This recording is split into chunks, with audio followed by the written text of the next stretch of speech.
Hello friends, स्वागत है आप सभी का अभी मास्टर में। मैं हूं चे और आज हम एक और बोर्ड की फुल डिटेल्स देखने वाले हैं। ठीक है।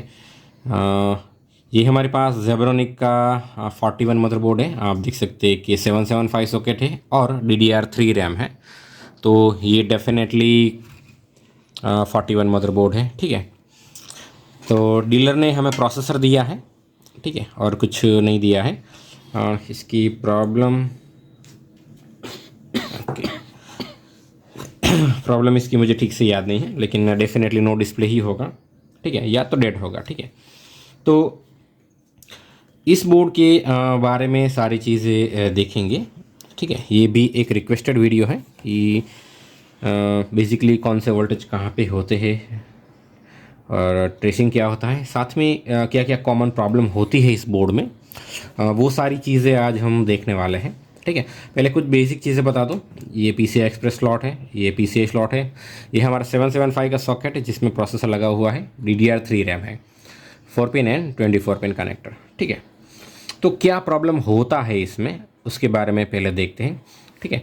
और साथ ही मैं आपको कुछ चीज़ें ट्रेसिंग भी करवा देता हूँ। ठीक है।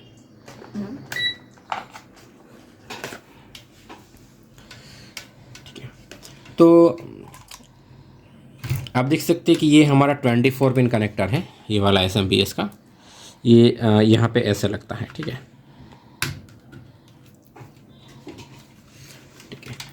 ये वाली जो पिन है पर्पल वायर, ठीक है, ये हमारा स्टैंड बाय वोल्टेज है। तो सबसे पहले देखेंगे कि स्टैंड बाय वोल्टेज कहाँ पे जा रहा है। तो डेफिनेटली आप देख सकते हैं कि यहाँ पे दो LDO है। ठीक है। एक ये वाला और एक ये वाला। ठीक है। तो इसकी यहाँ पे देखिए, ये जो हमारी 12 वोल्ट सप्लाई है वो, सॉरी 12 वोल्ट नहीं, पर हमारी जो पर्पल वायर वाली सप्लाई है वो एक तो इस यहाँ पे कनेक्टेड है इस LDO पे, और दूसरा ऊपर का जो LDO है वहाँ पे भी कनेक्टेड होगा। ठीक है। तो यहाँ पे सबसे पहले हमारा वोल्टेज आता है। ठीक है। उसके बाद ये जो वोल्टेज है यहाँ से इसका आउटपुट है, देख सकते हैं ये तीसरी पिन से। ठीक है, मैं आपको सही से दिखा देता हूँ। यहाँ पे पिन नंबर 3 से, यहाँ पे भी पिन नंबर 3 और ऊपर भी पिन नंबर 3। यही वो सप्लाई है जो हमारी IO पे भी जाती है, यहाँ पे हमारे PCI स्लॉट पे भी हमें मिलती है। फिर हमारे फ्रंट पैनल का जो कनेक्टर है यहाँ पे आप देख सकते हैं, वहाँ पे भी ये जाती है। हमारे बायोस कहाँ पे इसमें, ओके, यहाँ पे इसका बायोस है, देखिए यहाँ पे। तो बायोस पे भी ये जाती है। ठीक है। तो इसमें सबसे पहले कॉमन प्रॉब्लम ये होती है कि यहाँ तक 3.3 वोल्ट नहीं आता है। ठीक है। तो चलिए मैं आपको चेक करवाता हूँ कि ये 3.3 वोल्ट डायरेक्टली है या किस तरह से है। मैं आपको एक बार ट्रेस कर लो, उसके बाद दिखा दूंगा।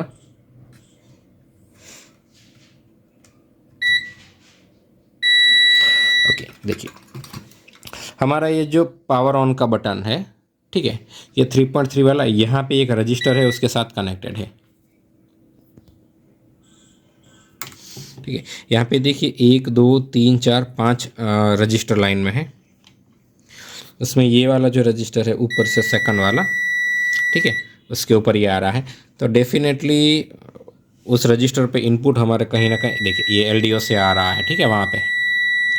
तो ये जो नीचे वाला LDO है वहाँ से 3.3 वोल्ट हमारे पावर बटन पे आ रहा है। ठीक है। अब बात करते हैं कि हमारी जो A12 पिन होती है वो उससे क्या कनेक्टेड है।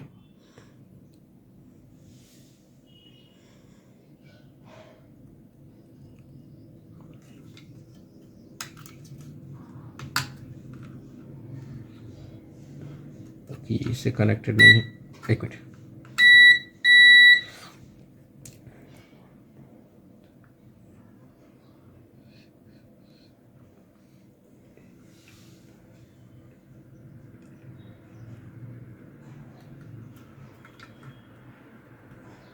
ओके, ये जो नीचे वाला LDO है वो हमारी जो स्टैंड बाय सप्लाई होती है PCI स्लॉट पे, जो हम चेक करते हैं A14 नंबर की पिन पे, वो भी इसी के साथ कनेक्टेड है। ठीक है। फिर IO की बात करते हैं तो यहाँ पे एक कैपेसिटर है, अच्छा, ये भी यहीं से कनेक्टेड है। ठीक है। और बात करते हैं हमारी बायोस की पिन नंबर 8। देखिए बायोस का पिन नंबर 8 भी यहाँ पे कनेक्टेड है, ठीक है। ओके, तो इस बोर्ड में बायोस करप्ट होने के बहुत सारे प्रॉब्लम होते हैं, ठीक है। तो उस केस में आपको सिंपली क्या करना है, अगर आपके पास एलिगेटर क्लिप है तो बायोस को बिना बाहर निकाले आप डायरेक्ट ही रीप्रोग्राम कर सकते हैं। अदरवाइज़ आपको बायोस को बाहर निकालना है और आपके पास जो कोई भी प्रोग्रामर हो उससे आपको इसको रीप्रोग्राम करना है, ठीक है। तो बायोस करप्ट होने का एक कॉमन प्रॉब्लम होता है उसमें, ठीक है। इसके अलावा एक प्रॉब्लम होता है हमारे VRM शॉर्टिंग का, ठीक है। हमारा VRM का मॉसफेट शॉर्ट हो जाता है, तो उसके लिए जनरली हम क्या करते हैं, चेक करते हैं कि भाई कौन सा मॉसफेट फॉल्टी है, ठीक है।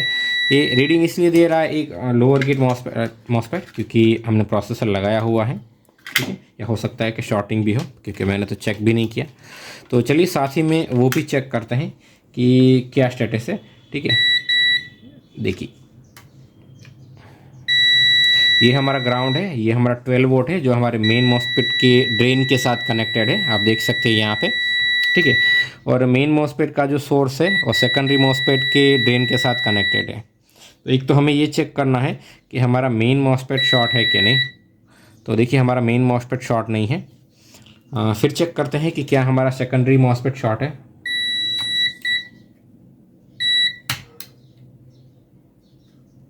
नहीं, हमारा सेकेंडरी मॉसफेट भी शॉर्ट नहीं है।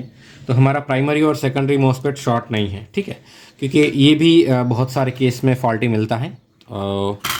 अगर प्राइमरी और सेकेंडरी में से कोई शॉर्टिंग होगा तो होगा क्या कि फ़ैन 1 सेकंड के लिए घूम के ऑफ हो जाएगा, ठीक है। और एक चीज़, इसका ये जो आईसी है ये बहुत ज़्यादा ख़राब होता है। मोस्टली सभी चाइना बोर्ड आते हैं ना जो 945, 965, 31, 41, उन सभी में ये कॉमन प्रॉब्लम होती है। देखिए यहाँ पे डस्टिंग भी बहुत ज़्यादा है, ठीक है। तो होता क्या है कि सप्लाई सारी बन रही है फिर भी डिस्प्ले नहीं आता है, तो ये प्रॉब्लम उसकी होती है।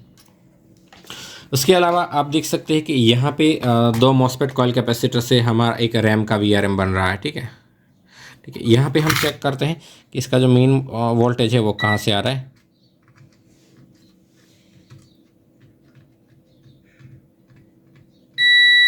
ओके, ये 5 वोल्ट से आ रहा है, ठीक है। और इसका जो आउटपुट है वो हमारी रैम की सप्लाई है। उसको भी हम चेक करते हैं शॉर्टिंग के लिए। आउटपुट में शॉर्टिंग नहीं है, आउटपुट मॉसफेट में, सॉरी लोअर गेट मॉसफेट में यहाँ पे भी नहीं। तो दोनों मॉसफेट हमारे रैम सेक्शन के ओके हैं। एक और VRM सेक्शन यहाँ पे बना हुआ है, ये हमारे चिपसेट के लिए होता है, ठीक है। देखिए यहाँ पे आपको देखने को मिल रहा है, ठीक है, 2 मॉसफेट कॉइल कैपेसिटर। तो उनको भी हम चेक करेंगे, आप देखिए कैसे चेक करते हैं हम, ठीक है।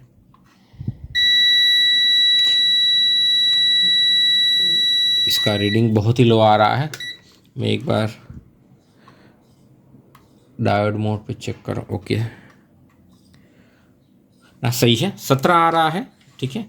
जो मेन मॉसफेट है उसका तो हाई आ रहा है, लेकिन जो सेकेंडरी मॉसफेट है उसका रीडिंग बहुत ही कम आ रहा है, ठीक है। कोई बात नहीं, बाद में देखेंगे। यहाँ पे हमारा सीमोस बैटरी है, हमारा क्रिस्टल है। तो सबसे पहले तो इसको क्लीन करेंगे यहाँ से, ठीक है।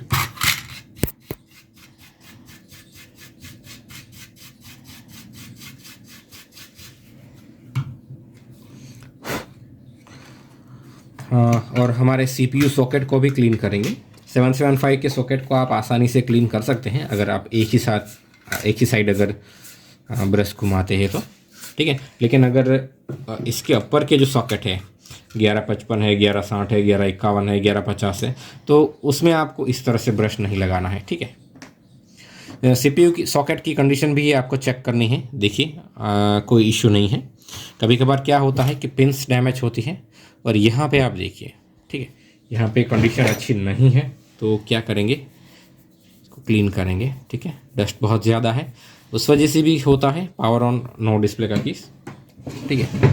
तो ये सही से क्लीन नहीं हुआ, अभी भी बहुत सारे पॉइंट्स।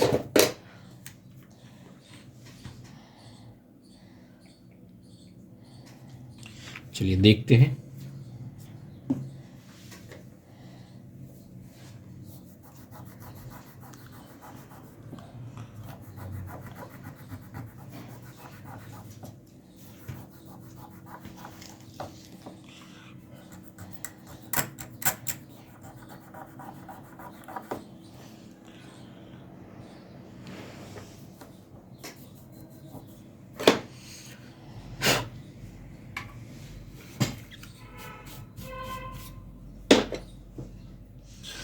चलिए, ठीक है, तो ये हुई बेसिक चीज़ है। चलिए अब देखते हैं कि इसकी एक्चुअल कंडीशन क्या है। सारी की सारी सप्लाई चेक करेंगे, ठीक है।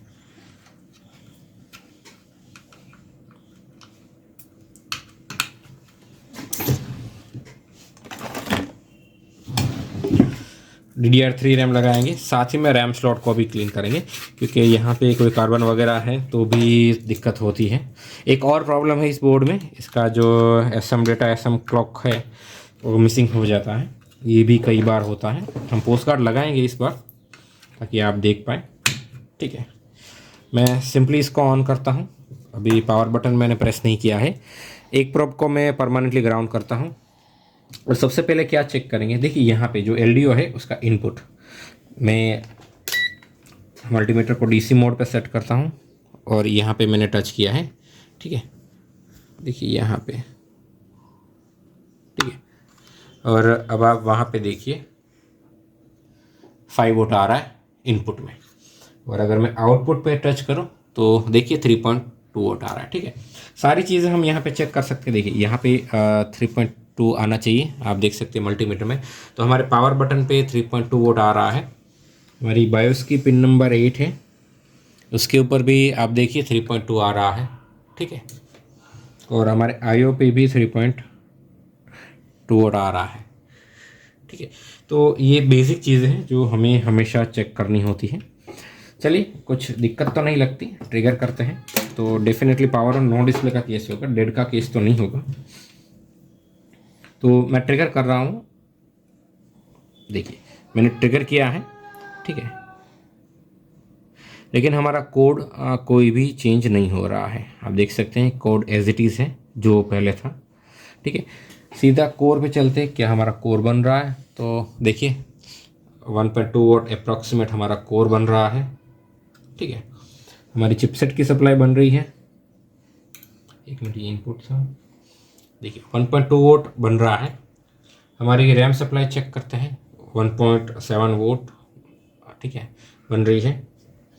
तो जो बेसिक सप्लाईज होती है वो बन रही है, ठीक है। क्या करेंगे, रैम को दूसरे रैम स्लॉट में लगाएंगे और चेक करेंगे। और साथ ही में यहाँ पे बजर का कनेक्शन नहीं है, चलो,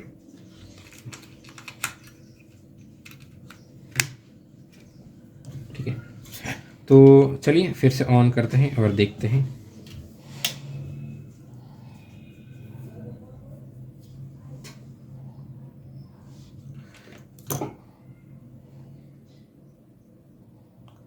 हम चिपसेट, हमारी ये साउंड आईसी, लेन आईसी और IO को भी चेक कर रहे हैं हीटिंग के लिए, ठीक है, लेकिन कुछ भी हीट नहीं हो रहा है।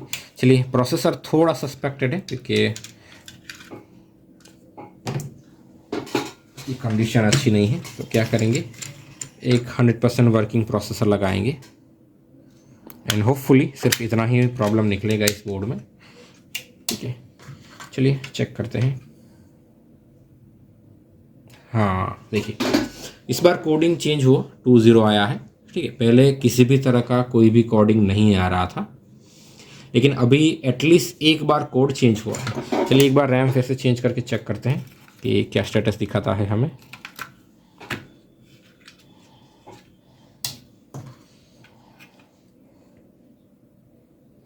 नहीं, अभी फिर से 0.0 हो गया। तो क्या करेंगे, CPU सॉकेट को क्लीन करेंगे पहले, ठीक है, उसके बाद आगे की प्रोसेस करेंगे। बायस का इश्यू हो सकता है इसमें, मैं जंपर को रीसेट मोड में ले लेता हूँ।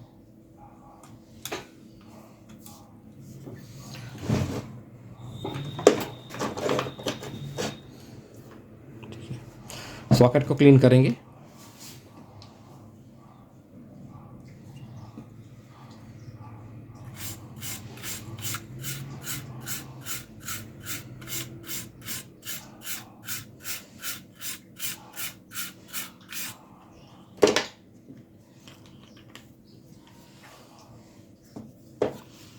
हमारा वाला प्रोसेसर ही लगाएंगे, ठीक है।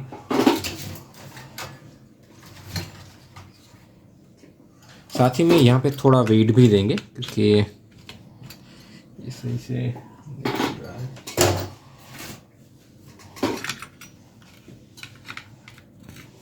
नहीं, ये भी नहीं लग रहा।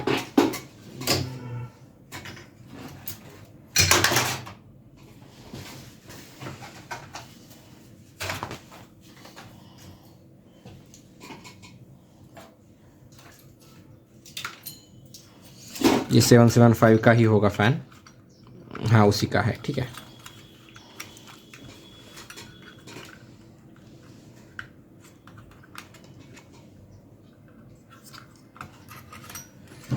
नहीं, ये 775 नहीं है। ओके, ये वाला 775 का है, ठीक है।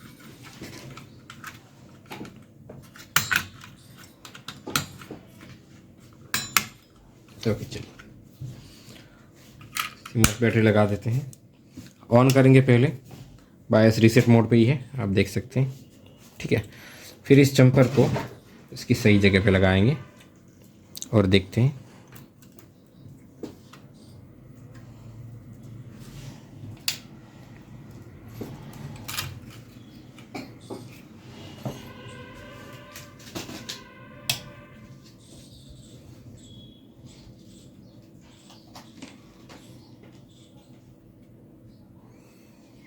ओके, फिर भी डिस्प्ले नहीं आ रहा है, तो ये बायोस रिलेटेड इशू हो सकता है, चांसेस है, क्योंकि इसमें बायोस का फेल होना कॉमन है। फिर भी देखते हैं, एक बार रैम चेंज करके भी चेक करेंगे हम। दूसरी वाली एक रैम लगा के चेक करते हैं।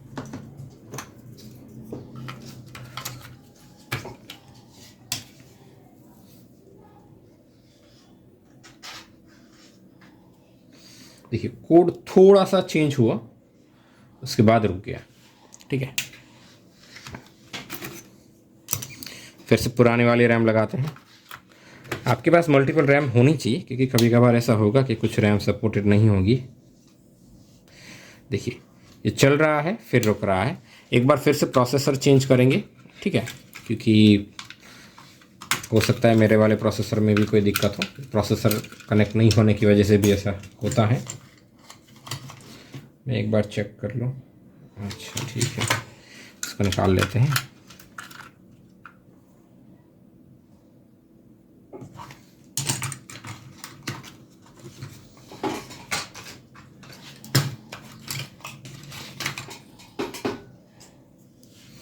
चलिए इसको लगाते हैं और चेक करते हैं।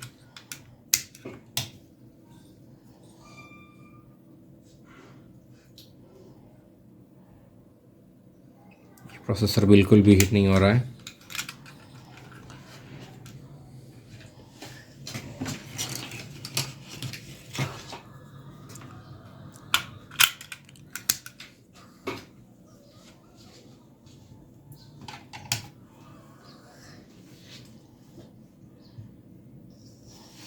ओके, कंडीशन सेम है, ठीक है।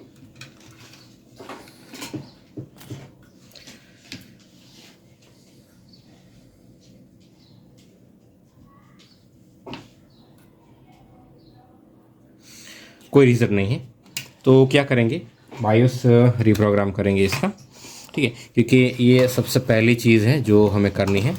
उसके बाद हम दूसरी चीज़ें चेक करेंगे। तो आप वेट कीजिए, तब तक मैं बायोस को रिप्रोग्राम कर देता हूँ और फिर कैरी ऑन करते हैं। मैं इस बायोस को एलिगेटर क्लिप की मदद से तो रिप्रोग्राम नहीं कर सकता हूँ, क्योंकि जो क्लिप है वो यहाँ पे सही से फिट नहीं हो रही है, ठीक है।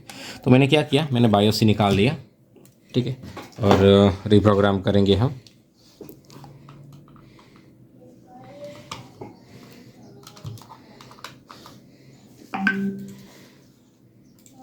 आप देख सकते हैं कि हमारा 1 MB का बायोस है ये, ठीक है।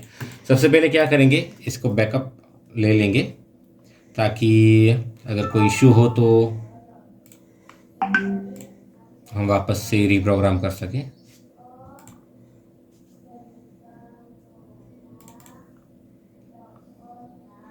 तो ये वाली फाइल हम लगाने वाले हैं इसमें।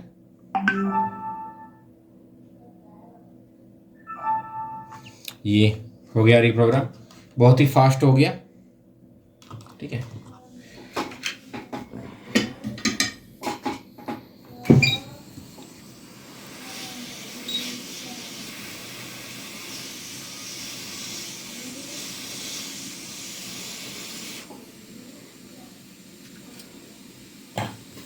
इसको इसकी जगह पे लगा देंगे। ठीक है, चाइनीज़ बोर्ड है, इसमें टेम्परेचर लो में भी ये वगैरह काम बहुत अच्छे से हो जाता है और ये फ़ौरन चिपक भी जाएगा। ठीक है, लग जाएगा।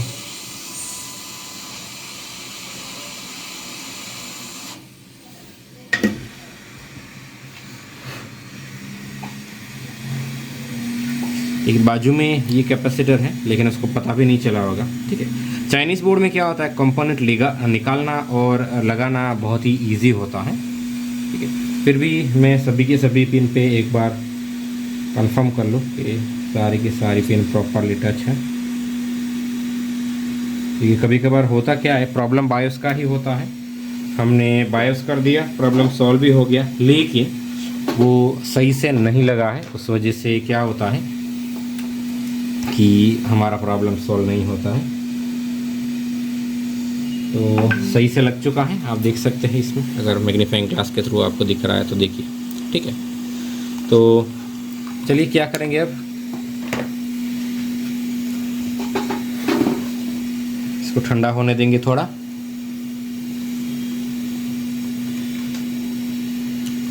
हमारा पोस्ट कार्ड लगाएंगे और इसे चेक करेंगे। ठीक है,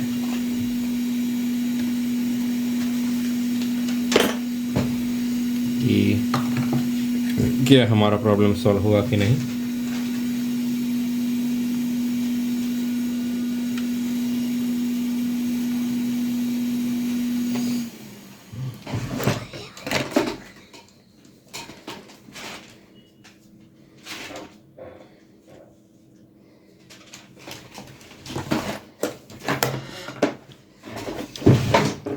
थोड़ा गर्म लग रहा है।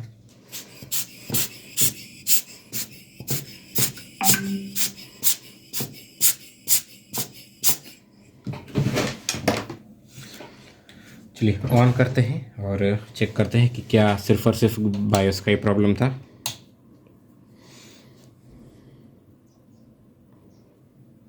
तो देखिए कोड चेंज हुआ, D4 पे आके रुक गया है। ठीक है,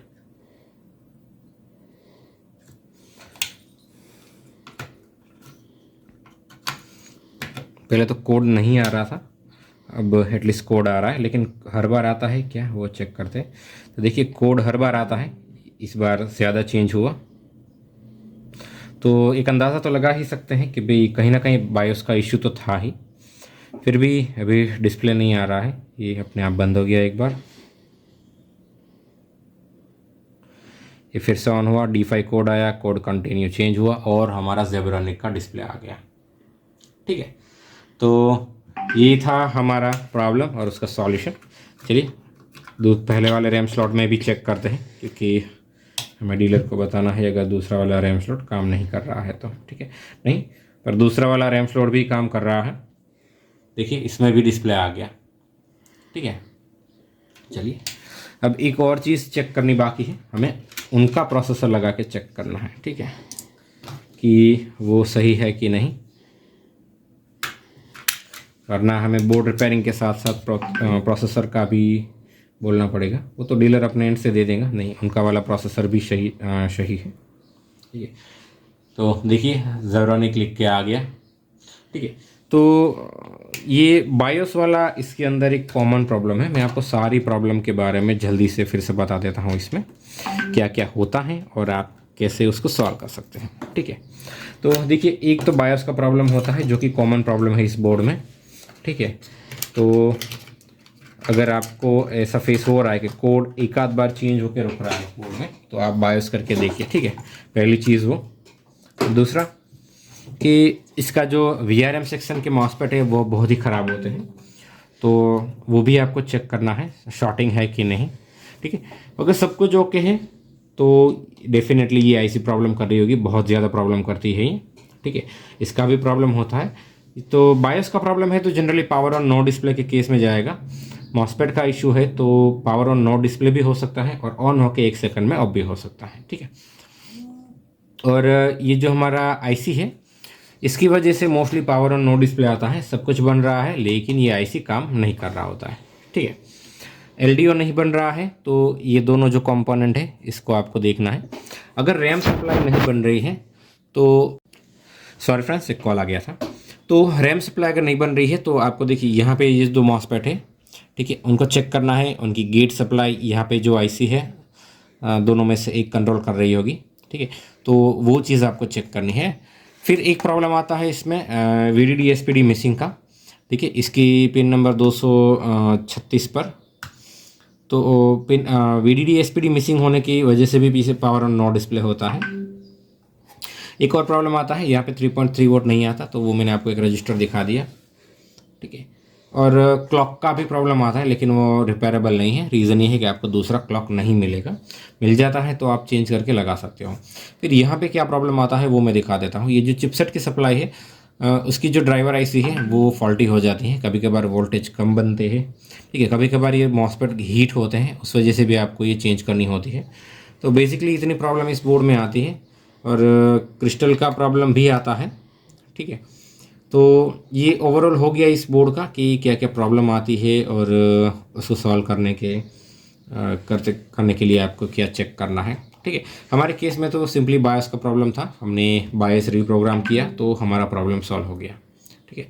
और भी अगर कुछ जानना है आपको तो आप मुझे कमेंट कर सकते हैं, ठीक है। आपको किसी भी मदरबोर्ड का बोर्ड व्यू है, फिर स्कीमेटिक है और बायोस चाहिए तो आप हमें मैसेज कर सकते हैं, ठीक है। और आशा करता हूँ कि इस वीडियो से एटलीस्ट आपको कुछ सीखने को मिला होगा। And thanks for watching.